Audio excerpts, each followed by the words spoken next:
वर्णिवेशरमणीयदर्शनम् मन्दहास्यरुचिराननाम्बुजम् पूजितं सुरनरोत्तमैर्मुदा धर्मनन्दनमहं विचिन्तये। बोल कृष्ण कन्हैया लाल की जय। त्वमेव माता च पिता त्वमेव बन्धुश्च सखा त्वमेव विद्या द्रविणं त्वमेव सर्व मम देव देवा। વાલા ભક્તજનો, આપણે અગાઉ એક વિડીયો બનાવી ચૂક્યા છીએ. એમાં શ્રીમદ ભાગવતનો મહિમા આપણે વાત કરી છે. એના ઉપર એક ભગવાનનો મહિમા સમજાય એવું એક સરસ દ્રષ્ટાંત આપી અને આપણે વાત કરી છે. અને આ બીજો ભાગ આપણે બનાવી રહ્યા છીએ. એની અંદર ગીતા એનો પહેલો અધ્યાય આપણે વાંચવાનો છે. હું આ ગીતા ઉપર વાત કરું એમાં ભગવાન ગણપતિ દાદા મને ભૂલ ન પડે એવી રીતે બોલવાની અંદરથી વાણી આપે એવી પ્રાર્થના કરું છું. અને તમને જો આ મારો વિડીયો ગમે તો મારી ચેનલને સબસ્ક્રાઈબ કરજો અને આગળ શેર કરજો અને બેલ આઇકન દબાવજો. એટલે શું છે કે બીજો હું ભાગ બનાવું બીજા અધ્યાયનો તો એ તમારા સુધી પહેલાં આવે. હવે જ્યારે મહાભારતનું યુદ્ધ થયું ત્યારે કૃષ્ણ પરમાત્માએ અર્જુનને યુદ્ધ કરવા માટે જ્યારે પ્રેરણા કરે છે ત્યારે અર્જુન કહે છે કે મારા જે સગા સંબંધીઓ છે, ભીષ્મ દાદા છે, ભીષ્મ દાદા છે, વિદુરજી છે, એ જે મારા વડીલો છે, કૃપાચાર્ય છે, આચાર્ય છે, એના સાથે મારે યુદ્ધ કરવું. એટલે કે આ બધાને મારવાથી જો મને મારું રાજ્ય પાછું મળતું હોય તો મારે એ રાજ્ય નથી જોતું. એના કરતાં તો હું બહેતર છે કે ભિક્ષા માગીને મારો નિર્વાહ કરું. ત્યારે કૃષ્ણ પરમાત્મા કુરુક્ષેત્રના મેદાનની અંદર અર્જુનને એમ કહે છે કે હે અર્જુન, તું ક્ષત્રિય છો, તું કાલે ભિક્ષા માગવા નીકળીશ તો લોકો શું કહેશે કે બી ગયો, એના હિસાબે ભિક્ષાનું પાત્ર હાથમાં લઈને નીકળ્યો. તારે તારા હક માટે લડવાનું છે. ત્યારે જ્યારે અર્જુન ના પાડે છે ત્યારે કૃષ્ણ ભગવાન એને ગીતાજીના ઉપદેશો દ્વારા એને સરસ મજાનો ઉપદેશ આપે છે. એને આપણે અહીંયા વાંચવો છે. હું તમને વિવરણ કરીને સમજાવી શકું એટલી ક્ષમતા નથી ધરાવતો. એ વાંચીને મને જેટલું આવડશે એટલું હું તમને વાત કરીશ. અને આ એટલા માટે આપણે બનાવીએ છીએ કે મેં અગાઉ એક વિડીયોમાં પણ વાત કરી છે કે આ યુગની અંદર કોઈ બાળકને તમે કહેશો કે ગીતાજીના અધ્યાયનો એકવાર તું રોજ પાઠ કરતો હોય, બાળક નહીં કરે. પણ આપણે આમાં એક વિડીયો બનાવીને મૂકીએ તો એને વિડીયો, મોબાઈલ તો દરેકના હાથમાં હોય છે. આપણે ગઈ વખતે વાત કરી હતી કે નાના બાળકથી લઈને વડીલો કે વૃદ્ધો સુધીના હાથમાં મોબાઈલ છે. તો આના એક માધ્યમથી પણ જો એ ગીતાજીના એક અધ્યાયને, એક શ્લોકને સાંભળશે તો ગઈ વખતે આપણે વાત કરી તે પ્રમાણે કે એક અડધો કલાક કે 20 મિનિટ 25 મિનિટ જે મારા વિડીયો બનાવતા મને વાર લાગે એટલો સમય એનો સારો જશે. અને એટલા સમય સુધી એને નબળા વિચારો નહીં આવે. એના માટે એક આપણે સામાન્ય પ્રયાસ કરીએ. અને આપણે જોઈએ તો આ જીવન આપણું જે છે, આ જીવનની અંદર આપણે પરમાત્માને મેળવવા માટે થઈને જ આ મનુષ્ય અવતાર આપણને મળ્યો છે. જ્યારે નારાયણ સ્વામીના ભજનોની અંદર આપણે જે જૂના ભજનો છે એમાં સરસ મજાનું ભજન એક છે મોંઘો મનુષ્ય દેહ ફરી ફરીને મળે નહીં વારંવાર, ભાઈ તું ભજી લેને કીર્તાર. મોંઘો મનુષ્ય દેહ છે. 84 લાખ યોનિમાં ફર્યા પછી એકવાર મોક્ષ માટે ભગવાન આપણને મનુષ્ય જન્મ આપે છે. જ્યારે પરીક્ષિત મહારાજાને ખબર પડી કે 7 દિવસની અંદર મારું મૃત્યુ થવાનું છે, તક્ષક નાગ કવડવાનો છે, ત્યારે 7 દિવસની અંદર શ્રીમદ ભાગવત પુરાણ સાંભળીને 7 દિવસની અંદર પરીક્ષિત મહારાજાએ તેના મોક્ષ માટે પ્રયત્ન કર્યો.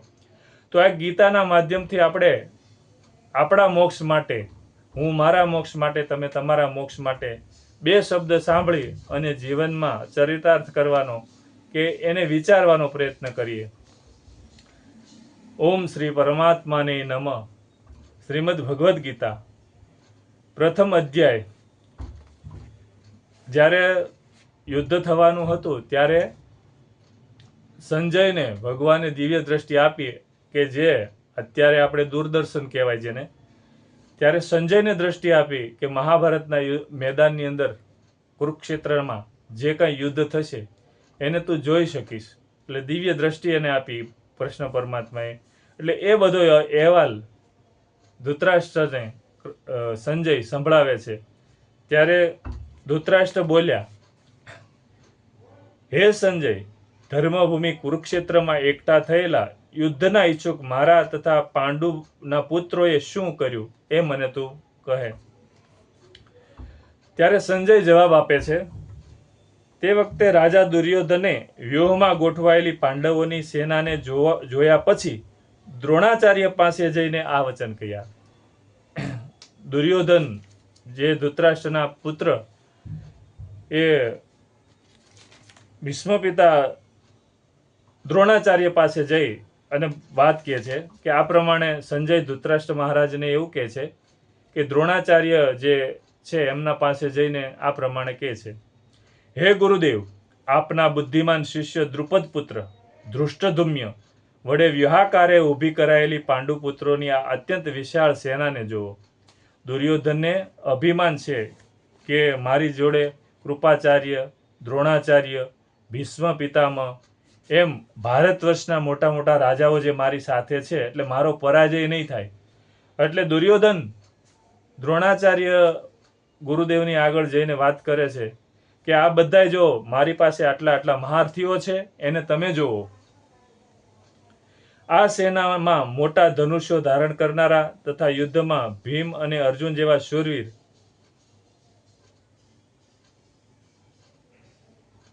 સાત્યકી, વિરાટ, મહારથી રાજા દ્રુપદ, ધૃષ્ટકેતુ, ચેકિતાન, બળવાન કાશીરાજ, પુરુજીત, કુંતીભોજ અને પુરુષ શ્રેષ્ઠ શૈબ, પરાક્રમી યુધામન્યુ તથા બળવાન ઉત્તમ ભૌજા, સુભદ્રા પુત્ર અભિમન્યુ તેમજ દ્રૌપદીના 5 પુત્રો, આ બધા જ મહારથીઓ છે.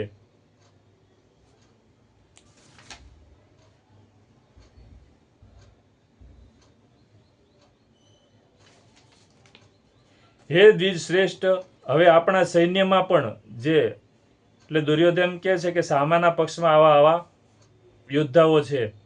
એટલે પછી હે દ્વિજ શ્રેષ્ઠ, એટલે બ્રાહ્મણોમાં શ્રેષ્ઠ હે દ્રોણાચાર્યજી મહારાજ મારા ગુરુ, હવે આપણા સૈન્યમાં પણ જે આપણી બાજુ જે પાંડવો બાજુ આવા છે, તો આપણા સૈન્યમાં જે મોટા મોટા મહારથીઓ છે તેમાં મુખ્ય શૂરવીરો છે તેમને પણ આપ જાણી લ્યો. એ લોકોમાં જે છે એમ આપણા અંદર પણ મોટા મોટા મહારથીઓ છે એને પણ તમે જાણી લો. એટલે દ્રોણાચાર્યને દુર્યોધન એવું કહેવા માંગે છે કે તમને એમ છે કે પાંડવોની જીત થશે, પણ એની સેનાને જીતવી સહેલી પડશે, એની સામે આપણા આટલા મહારથીઓ છે એમ તેને આપણે પણ જાણી લો. આપની જાણ ખાતર મારી સેનાના જે સેનાપતિ છે તેમને હું કહું છું. આપ સ્વયં ભીષ્મ પિતામહ તથા કર્ણ, સંગ્રામ વિજયી કૃપાચાર્ય તેમજ અશ્વત્થામા, વિકર્ણ અને સોમદત્તનો પુત્ર ભૂરિશ્રવા, આ સિવાય બીજા પણ મારા માટે જીવનને તજનારા ઘણા શૂરીરો અનેક પ્રકારના શસ્ત્રાર્થથી સજ્જ છે, તેમજ સર્વે યુદ્ધમાં નિપુણ છે. એટલે દુર્યોધન દ્રોણાચાર્યજી મહારાજ દ્રોણાચાર્ય ગુરુને એવું કહે છે કે આવા મોટા મહારથીઓ છે એટલે હું હારીશ નહીં. કેમ કે ભીષ્મ પિતા જેમણે પોતાના પિતાના માટે થઈને આજીવન બ્રહ્મચર્યનો નિયમ લઈને બેઠા એવા મહારથી જો મારા સાથે છે તો મારી પરાજય મને વિચાર પણ નથી કે મારો પરાજય થશે. એટલે દુર્યોધન પોતાના અભિમાનથી આવી રીતે દ્રોણાચાર્યજીને કહે છે. ભીષ્મ પિતા વડે રક્ષાયેલી આપણી તે સેના અપરિમિત હોવાને લીધે બધી જ રીતે અજય છે, એટલે જીતી શકાય એવી છે. આપણી સેનાની હાર થાય એવું કંઈ વિચાર પણ કરી શકાય એવું નથી. જ્યારે ભીમ વડે રક્ષાયેલી આ લોકોની આ સેનાને તો પરિમિત હોવાને કારણે જીતવી સાવ સહેલી છે. એની પાસે 5 પાંડવોને એની સાથે જોડાયેલા છે, એ એટલા બધા મહારથીઓ નથી કે જેને જીતવા અઘરા પડે. આ લોકોને જીતવા તો હાવ સહેલા છે. એટલે દુર્યોધન દ્રોણાચાર્યને આ રીતે કહે છે. આથી બધા વ્યૂહાકારે પણ પોતપોતાની જગ્યાએ રહેલા તમે બધાય સજાગ રહીને ભીષ્મ પિતાનું જ બધી રીતે રક્ષણ કરજો. એટલે એને દુર્યોધનને એમ છે કે મારી પાસે જ્યાં સુધી ભીષ્મ પિતા છે, એટલે એને દુર્યોધનને એમ છે કે ભીષ્મ પિતા ઈચ્છા મૃત્યુના વરદાનવાળા છે. એટલે દ્રોણાચાર્યજીને દુર્યોધન એવું કહે છે કે તમે ભીષ્મ પિતાનું ધ્યાન રાખજો. એટલે કે જીત આપણી અક્ય છે, ભીષ્મ પિતાને કોઈ મારી શકે એમ નથી. કૌરવોમાં વૃદ્ધ મહાન પ્રતાપી પિતામહ ભીષ્મે તે દુર્યોધનના હૃદયમાં હરખ જન્માવતા જોરથી સિંહની જેમ ગર્જીને શંખ વગાડ્યો. પછી શંખ, નગારા, ઢોલ, મૃદંગ તેમજ રણસિંગા વગેરે વાદ્યો એક સાથે જ વાગી ઉઠ્યા. તેમનો એ અવાજ ઘણો ભયંકર હતો. ત્યાર પછી શ્વેત અશ્વ જોડેલા ઉત્તમ રથમાં બેઠેલા શ્રી કૃષ્ણ મહારાજે અને અર્જુને પણ અલૌકિક શંખો વગાડ્યા. શંખ વગાડે અને યુદ્ધનો ઘોષણા કરે કે શંખ વાગે ત્યાર પછી યુદ્ધની શરૂઆત થાય. શ્રી કૃષ્ણ મહારાજે પાંચજન્ય નામનો શંખ વગાડ્યો. અર્જુને દેવદત્ત નામનો અને ભયાનક કર્મ કરનાર ભીમસેનને પૌંડ નામનો મહાશંખ વગાડ્યો. કુંતી પુત્ર રાજા યુધિષ્ઠિરે અનંત વિજય નામનો અને નકુળ તથા સહદેવે સુબોધ અને મણિપુષ્પક નામના શંખો વગાડ્યા. શ્રેષ્ઠ ધનુર્ધારી કાશીરાજ મહારથી શિખંડી ધૃષ્ટધુમ્ય, રાજા વિરાટ, અજય, સાત્યકી, રાજા દ્રૌપદીના 5 પુત્રો અને મહાબાહુ સુભદ્રા પુત્ર અભિમન્યુ, આ સૌએ હે રાજન બધી બાજુએથી જુદા જુદા શંખોને વગાડ્યા. તે ભયાનક નાદે આકાશ અને પૃથ્વીને પણ ગજાવતા ધૃતરાષ્ટ્રના એટલે કે આપના પક્ષધારીઓના હૃદય ચીરી નાખ્યા. હે રાજન, તે પછી કપિધ્વજ અર્જુન એટલે કે જેની ધજા ઉપર હનુમાનજી મહારાજ બેઠા છે અને જેના રથ ઉપર કૃષ્ણ પરમાત્મા બેઠા છે, એટલે એને કપિધ્વજ કહે છે. હે રાજન, તે પછી કપિધ્વજ અર્જુને યુદ્ધ માટે સજ્જ થયેલા ધૃતરાષ્ટ્ર સંબંધીઓને જોઈને શસ્ત્ર પ્રહારની તૈયારી વેળાએ ધનુષ ઉપાડીને ઋષિકેશ શ્રી કૃષ્ણ મહારાજને આ પ્રમાણે વચન કહ્યા. હવે મહાભારતની યુદ્ધના મેદાનની અંદર કૃષ્ણ ભગવાને અર્જુન કૃષ્ણ પરમાત્માને આવી રીતે કહેવા લાગ્યા.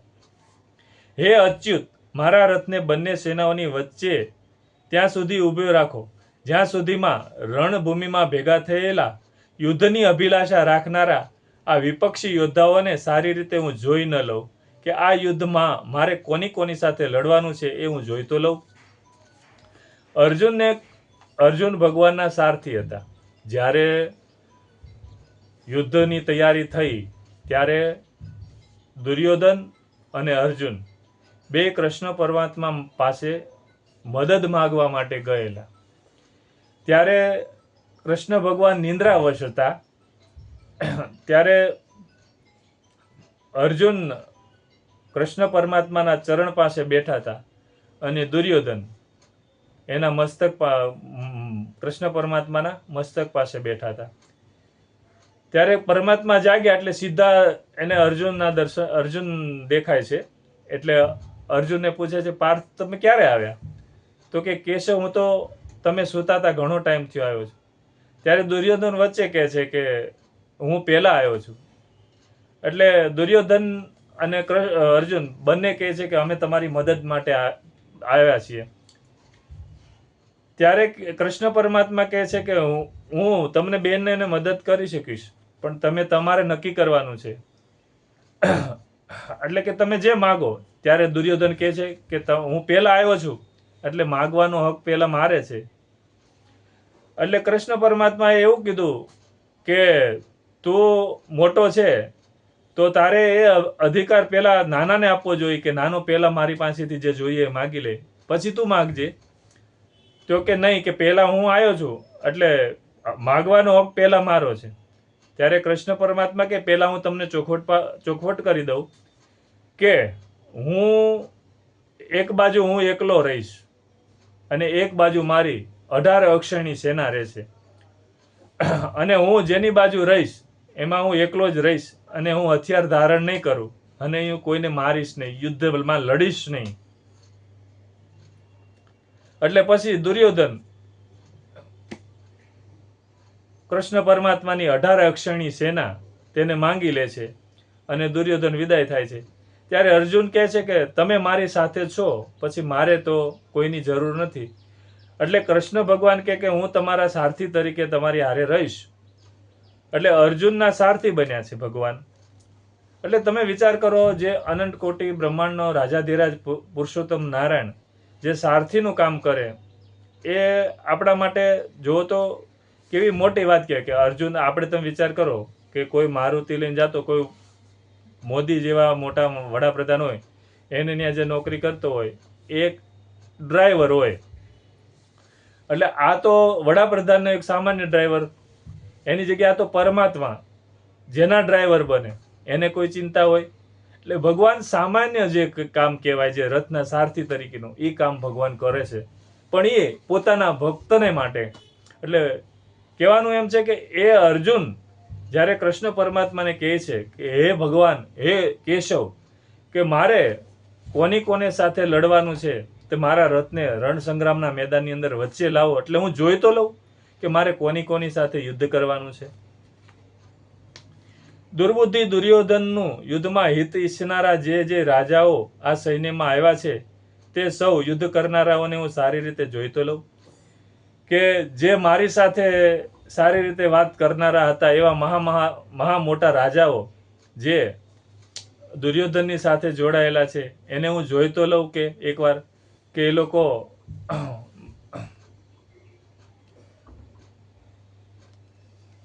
સંજય બોલ્યા, હે ધૃતરાષ્ટ્ર, ગુડાકેશ અર્જુન દ્વારા આ પ્રકારે કહેવાયેલા ઋષિકેશ શ્રીકૃષ્ણચંદ્રે બંને સેનાઓની મધ્યમાં ભીષ્મ અને દ્રોણાચાર્યની તેમજ સમસ્ત રાજાઓની સામે ઉત્તમ રથને ઊભો રાખીને આ પ્રમાણે કહ્યું, હે પાર્થ, યુદ્ધ માટે એકઠા થયેલા આ કૌરવો પુત્રોને તું જોઈ લે. ત્યાં પૃથાપુત્ર અર્જુને તે બંને સેનાઓમાં રહેલા વડીલો, કાકાઓ, પિતામહો, ગુરુઓ, મામાઓ, ભાઈઓ, પુત્રો, પૌત્રો, મિત્રો, સસરાઓ તેમજ સુહદોને જ જોયા. એ પરિસ્થિતિ સઘળા બાંધવોને જોઈને એ કુંતી પુત્ર અર્જુન અત્યંત કરુણાથી ઘેરાઈને વિષાદ કરતા આ વચનો બોલ્યા. અર્જુન બોલ્યા, હે કૃષ્ણ, યુદ્ધ ક્ષેત્રમાં ઉભેલા યુદ્ધ કરવા ઈચ્છતા આ સ્વજન સમુદાયને જોઈને મારા અંગો શિથિલ થઈ જાય છે. એટલે આ બધા જેમ ભીષ્મ દાદાના ખોળામાં આખી જિંદગી હું નાનપણ મારું ગયું છે, એની સાથે યુદ્ધ કરીને મારે એને મારવાના છે, તો એના હૃદય એટલું ઢીલું પડી ગયું. તમે વિચાર કરો, કોઈ આપતકાળ માણસના જીવનની અંદર આવે અને એક થાશે બધી મિલકત લૂંટાઈ જાય, ત્યારે એનું શરીર એકદમ લૂઝ પડી જાય. એમ અર્જુનને એવું થાય છે કે હે પ્રભુ, આ ભીષ્મ પિતા અને જે દ્રોણાચાર્ય પાસે જે હું વિદ્યા શીખ્યો છું, એની સાથે માથે યુદ્ધ કરવું એ મને સારું લાગતું નથી. એટલે એ અર્જુન એકદમ શિથિલ અને ઢીલા પડી જાય છે. ત્યારે ભગવાન એને સુરાતન આપે છે કે આવા સુરવીરને આવી નબળી વાત કરવી એ સારી નથી.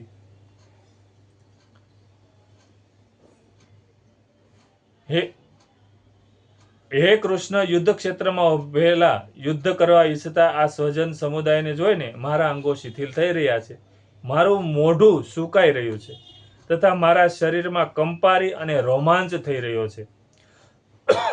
હાથમાંથી ગાંડીવ સરી રહ્યું છે, ચામડી પણ ઘણી અંદરથી બળી રહી છે તથા મારું મન જાણે ભમે છે, માટે હું ઊભું રહેવાને પણ સમર્થ નથી. અર્જુનના શરીરની અંદરથી શક્તિ જતી રહી કે હું ઊભું રહેવાનું એટલે મારા પગ કળે છે કે હું ઊભો રહી શકું એટલી શક્તિ મારામાં નથી. કેમ કે મને એ વિચાર આવે છે કે આ લોકોની સાથે મારે યુદ્ધ કરવાનું, જેની સાથે મેં હારે બેન ખાધું પીધું, જેના ખોળામાં રેમો ગમો, જેણે મને 2 શબ્દ કહીને મને શિખામણો આપી છે, મને જીવનનું એક ઘડતર આપ્યું છે, એની સાથે મારે યુદ્ધ કરવાનું.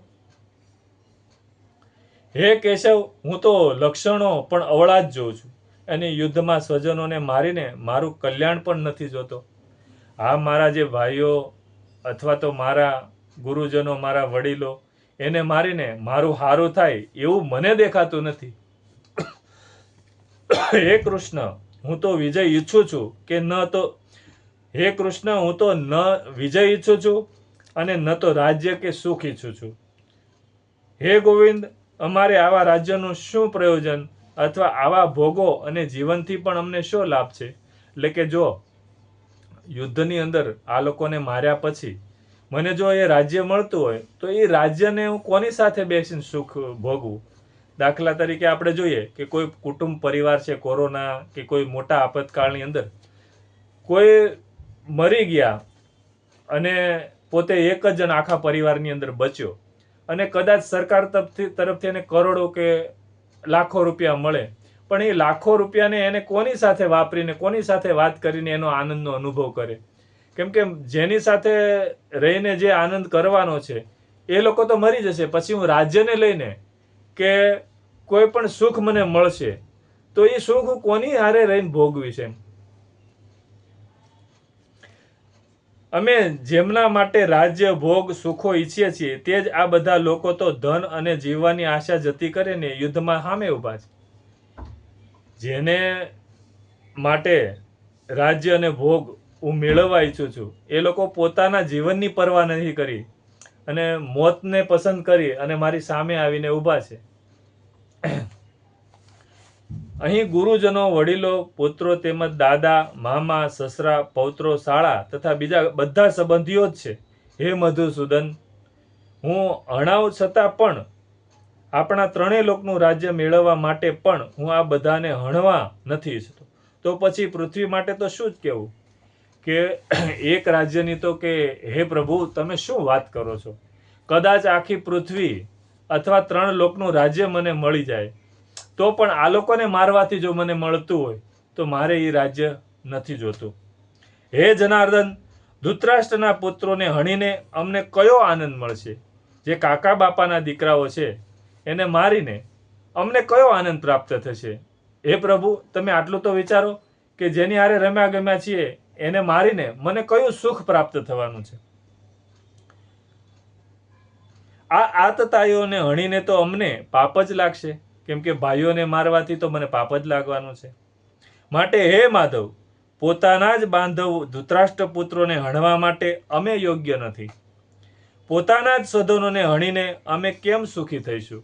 પોતાના ભાઈઓને મારીને કોઈ સુખની ઈચ્છા રાખે તો એ સુખ મને ક્યાંથી મળશે? જો કે લોભને લીધે ભ્રષ્ટચિત્ત થયેલા આ લોકો કુળના નાશથી ઉત્પન્ન થતા દોષોને તથા મિત્રોનો વિરોધ કરવાથી ઉત્પન્ન થતા પાપને જોતા નથી. છતાં પણ હે જનાર્દન, કુળનાશના કારણે લાગતા દોષને જાણનારા અમોએ આ પાપથી બચવા માટે કેમ ન વિચારું? પોતાના કુળના ભાઈઓ બહેનો ભાઈઓને હણવા, હવે એમાંથી આપણને સુખ મળે એવું આપણે જાણીએ છીએ કે એમાં પાપ જ થાય છે, તો એ શા માટે કરવું જોઈએ? જે કર્મ કરવાથી દુઃખ જ ઊભું થવાનું હોય તો એ કર્મ શા માટે કરવું જોઈએ? એટલે એ પાપથી બચવા માટે આપણે ઉપાય કરવો જોઈએ, પણ યુદ્ધ કરીને આ લોકોને મારીને આપણે રાજ્ય નથી જોતું એમ. કુળનો નાશ થતા સનાતન કુળ ધર્મો નષ્ટ થઈ જાય છે. કે કોઈ વડીલો દાદાઓ જે હોય તે જ્યાં સુધી હોય ત્યાં સુધી નાના નાના ભૂલકાઓને, બાળકોને સારી સારી ભગવાનનો વાતો કરી અને સંસ્કારો આપતા હોય છે. તો કે આ બધું જો આપણે યુદ્ધ કરીને નાશ કરી નાખીએ કે વડીલોને બધાને મારી નાખીએ તો જે અંદર ધાર્મિકતા આપણા બાળકોની અંદર આપણા સંતાનોની અંદર સંસ્કારો આવવાના હોય જે આપનારા છે એ જ જતા રહેશે તો આની અંદર સંસ્કારો કોણ રેડશે? હે કૃષ્ણ, પાપ ઘણું વધી જતા કુળની સ્ત્રીઓ અત્યંત દૂષિત થઈ જાય છે અને એ વારણે જ્યારે સ્ત્રીઓ દૂષિત થાય છે ત્યારે વર્ણશંકર પ્રજા ઉત્પન્ન થાય છે. વર્ણશંકર સંતતિ કુળના હણનારાઓને તથા કુળને નરકમાં લઈ જવા માટે જ હોય છે. પિંડ અને તર્પણ ક્રિયાથી વંચિત તેમના પિતૃઓ પણ અધોગતિને પામે છે. આ વર્ણશંકર કારક દોષોથી કુળ ઘાતીઓના સનાતન કુળ ધર્મો અને જાતિ ધર્મો સમૂળા નષ્ટ થઈ જાય છે. એટલું જ નહીં, હે જનાર્દન, જેમના કુળ ધર્મો સમૂળા નષ્ટ થઈ ગયા હોય તેવા મનુષ્યને અનિશ્ચિત કાળ સુધી નરકમાં વાસ થાય છે એમ અમે સાંભળતા આવ્યા છીએ. અરે રે, ઘણા દુઃખની વાત છે કે અમે બુદ્ધિમાન હોવા છતાં પણ એવું મોટું પાપ કરવા તત્પર થયા છીએ જે રાજ્ય અને સુખના લોભે સ્વજનોને હણવા તૈયાર થઈએ છીએ. એટલે અર્જુન કૃષ્ણ પરમાત્માને એવું કહે છે કે આ જો યુદ્ધ કરીશું તો આ બધા મળશે તો કુળની જે સ્ત્રીઓ છે એ સ્વતંત્ર થશે અને કુળની સ્ત્રીઓ સ્વતંત્ર થશે તો એ પાપનું આચરણ કરશે અને પાપ આચરણ કરવાથી જે સંતાનો જન્મશે એ વર્ણશંકર જન્મશે અને વર્ણશંકર પ્રજા જન્મશે તો એ જે તર્પણ કરશે એ એના પિતૃઓને પહોંચશે નહીં.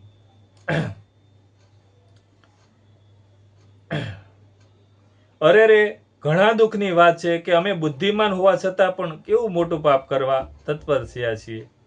એ કરતા શસ્ત્ર રહિત અને સામનો ન કરનાર એવા મને જો હાથમાં શસ્ત્ર લીધેલા ધૃતરાષ્ટ્રના પુત્રો રણમાં હણી નાખે તો એ મરવું પણ મારા માટે વધુ કલ્યાણકારક છે.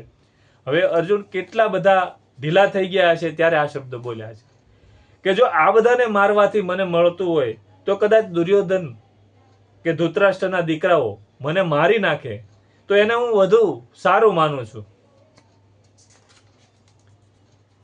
રણભૂમિમાં શોકથી ઉદ્વિગ્ન મનનો અર્જુન આમ કહીને બાણ રહિત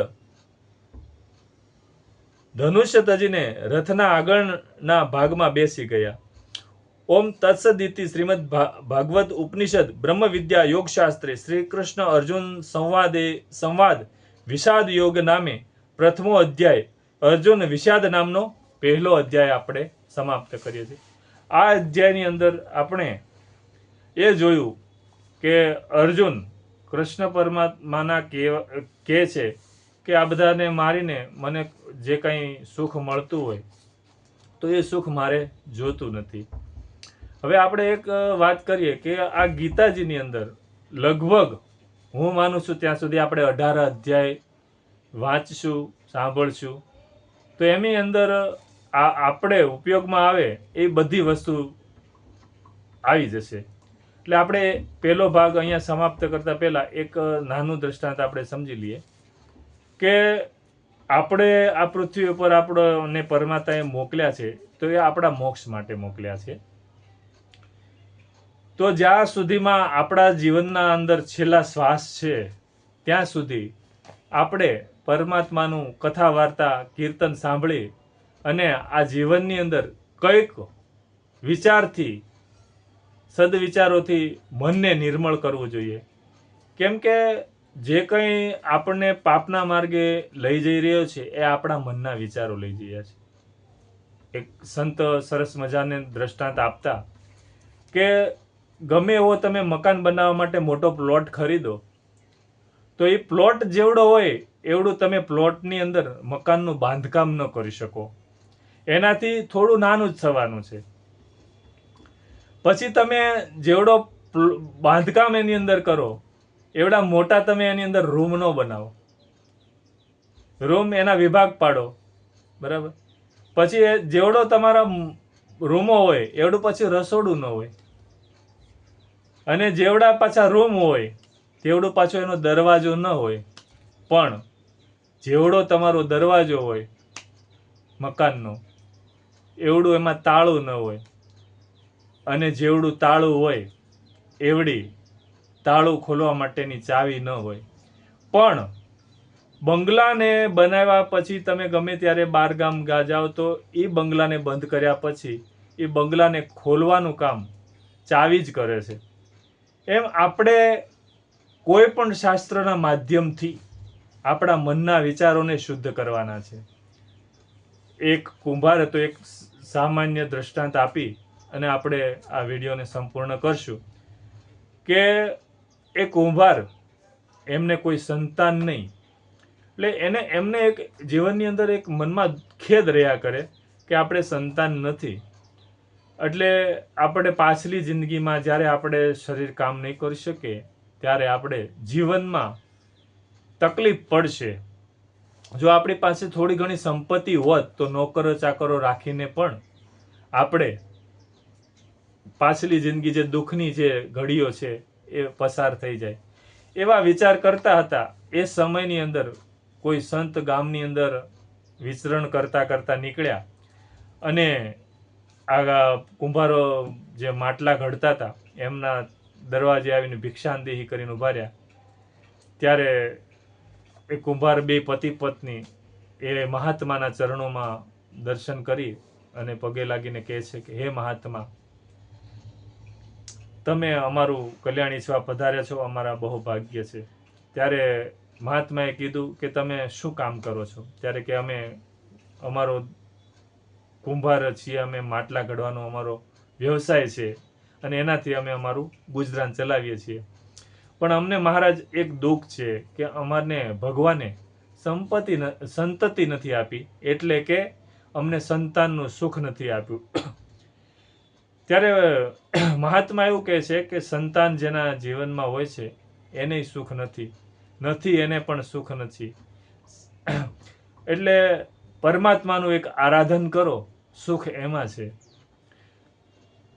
ત્યારે આ બંને માણસના આંખમાંથી અશ્રુઓની ધારાઓ થાય છે અને એ મહાત્માને કહે છે કે હે પ્રભુ, તમે કહો છો એ બધી વાત સાચી છે, પણ જ્યારે અમારું શરીર કામ નહીં કરે, અત્યારે તો અમે કામ કરી શકીએ એવી અમારી પરિસ્થિતિ છે, ત્યારે અમે કામ કરી શકીએ છીએ, પણ જ્યારે અમારા શરીરમાં શક્તિ નહીં હોય અને ત્યારે અમારી પરિસ્થિતિ શું થશે? ત્યારે સંતને એક દયા આવી, કેમ કે સંતનું હૃદય દયાળુ હોય છે અને દરેક જીવ પ્રાણી માત્ર ઉપર દયા રાખવી એ સંતનો સ્વભાવ હોય છે. ત્યારે સંતે કીધું, જોડીમાંથી એક સ્પારસ મણી એમને આપ્યો કે આ તમે મણી રાખો અને એક વસ્તુ યાદ રાખજો કે સવારે દિવસ ઉગે ત્યારથી સાંજે દિવસ અસ્ત થાય ત્યાં સુધી તમારે આ મણીને તમારા જોડે રાખવાનો છે. અને આ મણી એવો છે કે આ તમે જે કોઈ વસ્તુને અડાડશો એ વસ્તુ સોનું થઈ જશે. પછી એ સોનું તમે વેચીને તમારી પાછલી જિંદગીમાં ગુજરાન ચાલે એવું તમે કરી શકશો. એના માટે થઈને આ મણી તમને આપું છું. પણ એક વાત યાદ રાખજો, સાંજે દિવસ અસ્ત પામશે એટલે હું આ મણીને પાછો લઈ જઈશ. ત્યારે આ મણીને લઈને આ બંને માણસ વિચાર કરે છે અને મહાત્મા તો પોતાના રસ્તે નીકળી ગયા છે. ત્યારે બંને માણસે વિચાર કર્યો કે આપણા ઘરની અંદર શું હોય કે આ કોદાળી છે જે આપણે માટી ખોદવા માટે જઈએ છીએ, તો એને અડાડી દઈએ એટલે એ સોનું થઈ જાય. એટલું સોનું તો આપણા માટે બહુ થઈ ગયું. ત્યારે એની પત્ની કહે છે, આટલા સોનાથી શું થશે? ત્યારે કીધું કે તો આપણે આ ઘરની અંદર જેટલી લોખંડની વસ્તુઓ છે એને અડાડી દઈએ એટલે એ બધું સોનું થઈ જાય. એટલું સોનું બહુ થઈ ગયું. કે ત્યારે કહે છે કે એટલાથી શું પણ થશે કે આપણે ગામમાં જઈએ. પછી બંને જણા ગામમાં ગાડું જોડીને જાય છે અને બધાને કહે છે કે તમારા ગામની અંદર જ્યાં જ્યાં ભંગાર હોય લોખંડનું એ અમને આપો, કાલ સવારે તમને એના ડબલ પૈસા આપીશું. એવી રીતે ગાડું જોડીને આખા ગામની અંદર ફરીને સાંજ સુધી એ ગામની અંદરથી ભંગાર બધો લોખંડનો ભેગો કરી અને પોતાના ઘરના ફળિયાની અંદર ચોગાનની અંદર ઢગલો કર્યો. અને હાંજ થયું ને ત્યાં બંને માણસ થાકીને લોથપોથ થઈ ગયા. એમની અંદર ખાવાની પણ શક્તિ ન રહી, રસોઈ બનાવવાની પણ શક્તિ ન રહી. એટલે લોભ એટલો બધો એના વિચારોની અંદર પ્રવેશ કરી ગયો કે મહાત્માએ કીધું તો એટલામાં કદાચ સંતોષ રાખ્યો હોત તો કંઈ વાંધો નહોતો, પણ એમણે બહુ મોટા વિચારો કરી અને હાન થયું ને ત્યાં થાકી ગયા. ત્યારે સાંજ થયો અને દિવસ અસ્ત પામ્યો એટલે પેલા મહાત્મા આવ્યા કે મારો પારસમણી મને પાછો આપો. ત્યારે આ કુંભાર એમ કહે છે કે હે મહારાજ, થોડી વાર ઊભા રહ્યો, અમે આ બધો ભંગાર ભેગો કર્યો છે એને અડાડી દઉં એટલે આ બધું સોનું થઈ જાય, પછી તમે તમારો મણી લઈ જાઓ. ત્યારે મહાત્મા એવું કીધું કે આપણો એક દિવસનો વદાડ હતો કે સવારે સૂર્ય ઉગે ત્યારથી તે સાંજે દિવસ અસ્ત પામે ત્યાં સુધી તમારાથી શક્તિ હોય એટલો તમારે આનો ઉપયોગ કરવાનો છે. હવે તમારો દિવસ આથમી ગયો. એ પ્રમાણે આ ગીતાજી શાસ્ત્ર છે એ જો આપણને જીવનમાં એમ થશે કે આ ગીતાની અંદર ઘણું રહસ્ય ભરેલું છે, એને આપણે સમજવું છે, પણ આ વસ્તુ જ્યારે આપણને છેલ્લા શ્વાસે સમજાશે ત્યારે આપણો દિવસ આથમી ગયો હશે અને ત્યારે આપણા હાથમાં ગીતાજી આવશે તો આપણે એનો શું અભ્યાસ કરી શકશું? તો જ્યાં સુધી આપણામાં શક્તિ છે, આપણે વાંચી શકીએ છીએ, સાંભળી શકીએ છીએ ત્યાં સુધી. અને હું આ એટલા માટે જ વિડીયો બનાવ્યું છું કે જે વાંચવાની જેને ઈચ્છા ન હોય અથવા વાંચવા માટે જેને આળસ હોય એ વિડીયોના માધ્યમથી પણ આ ગીતાજીને સાંભળી શકે. હું એટલો બધો રસ જન્માવી શકું એટલી આવડત મારામાં નથી, છતાં પણ હું એટલું કહું છું કે આ વિડીયો તમે મારી ચેનલને સબસ્ક્રાઇબ કરજો અને કોઈ પણ તમારા વડીલો કે સંબંધીઓ હોય એમને આ ગીતાજીનો જે 18 અધ્યાય સુધી આપણે જેને સાંભળવાનો છે એ વડીલોને શેર કરજો.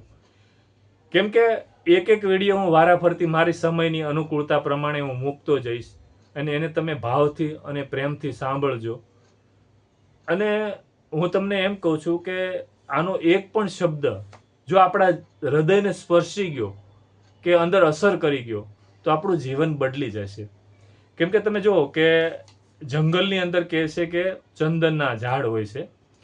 ચંદનના ઝાડ જે આપણે અત્યારે જે ચંદન વાપરીએ છીએ ને એ ચંદન ઓરિજિનલ ચંદન છે જ નહીં. અને જો ચંદન એકવાર કપાળમાં ચરચ્યું હોય ને તો ઠંડુ ઠંડુ થઈ જાય, ઠંડક જ મગજની અંદર એટલું આવી જાય. હવે આ ચંદન છે ને જંગલની અંદર હોય છે જેને ઓરિજિનલ બાવનું ચંદન કહેવાય છે. તો એ સંત છે ને એને કીર્તન લખ્યું કે સંત પારસ ચંદન બાવના કામ ધેનુ કલ્પતરુ સાર સમાગમ સંતનું. એમ સંત રૂપી જે ચંદન જેને કીધું પારસ ચંદન એને અડે તોય આપણા વિચારોનું પરિવર્તન થઈ જાય. તો આપણે એવા સંતનો સમાગમ કરીએ અને આવા ગીતા જેવા શાસ્ત્રનો અભ્યાસ કરવો છે, સાંભળવો છે. એવા સંત જે આપણને ડાયરેક્ટ પરમાત્મા, સંત તો ક્યાં ડાયરેક્ટ પરમાત્માના જે વાણી એના શબ્દો આપણે સાંભળવા છે. તો એ જે ચંદનના ઝાડ છે એ જંગલની અંદર એ ઝાડ એક ઝાડ હોય, એના પવનના લેરખાથી બીજા ચંદનોને પવન અડે તો એ ચંદન એ ઝાડને પણ ઝાડની અંદરથી પણ ચંદનના જેવી સુગંધ આવે. હવે આ ચંદનને જ્યારે સર્પ છે એ ઉનાળાની અંદર પોતાના શરીરની અંદર અત્યંત લાય બળવા લાગે ત્યારે આ ચંદન છે ને એને સર્પ વીંટાઈ જાય અને એની જે ફૂણ છે જે એને કહેવાય એ આમ દૂર રાખે. જો એ ફૂણનું એક પણ જરાક ચંદનના ઝાડને ટચ થઈ જાય તો એ સર્પ જેને પણ કરડે તેને ઝેર ચડે નહીં એટલું આ ચંદન ઠંડુ આવે. અને આ ચંદનનું એક ટીપું કડાઈની અંદર તેલને ઉકળતું મૂકવામાં આવે અને એ ચંદનનું એક ટીપું એ કડાઈની અંદર નાખવામાં આવે તો એ ટીપાથી એ ઉકળતું જે તેલ છે એ એટલું ઠંડુ પડી જાય છે કે એને ગરમ કરવા માટે નીચે ગમે એટલો તાપ કરવામાં આવે છતાં પણ એક જરા જેટલું પણ એ તેલ ગરમ થતું નથી. તમે વિચાર કરો તો આ ગીતા શાસ્ત્રની અંદર આપણે આપણી ચાંચને ડૂબાડવાની છે આપણે એની અંદરથી કંઈ પણ જીવનમાં પરિવર્તન થાય એવું કંઈક શીખવાનું છે. અને એના માટે થઈને જ મારે કમાવાની ભાવનાથી આ વિડીયો હું નથી બનાવી રહ્યો. પણ આ વિડીયો એટલા માટે બનાવું છું કે જે વૃદ્ધો છે, જે બિચારા ઘણા પહેલાના જૂના માણસો છે, એ વાંચી નથી શકતા, તો આ ગીતાના એક અધ્યાયને આ રીતે પણ સાંભળી શકે. એટલે હું તો એટલું જ કહું છું કે તમારા ગ્રુપની અંદર બધે આ વિડીયોને શેર કરજો અને મારી ચેનલને સબસ્ક્રાઈબ કરજો. હવે બીજો અધ્યાય જે આપણે બનાવીશું એ મારા સમયની અનુકૂળતાએ આ બીજો વિડીયો પણ હું અપલોડ કરીશ. અત્યારે પરમાત્માના નામ સાથે આ વિડીયોને સમાપ્ત કરીએ છીએ. બોલો કૃષ્ણ પરમાત્માની જય, બોલો રામચંદ્ર ભગવાનની જય, સહજાનંદ સ્વામી મહારાજની જય. અસ્તુ. જય સચ્ચિદાનંદ. અને જે ભક્તો જે ભગવાનને માનતા હોય એ ભક્તોને એવા ભાવથી જય શ્રી કૃષ્ણ, જય સચ્ચિદાનંદ.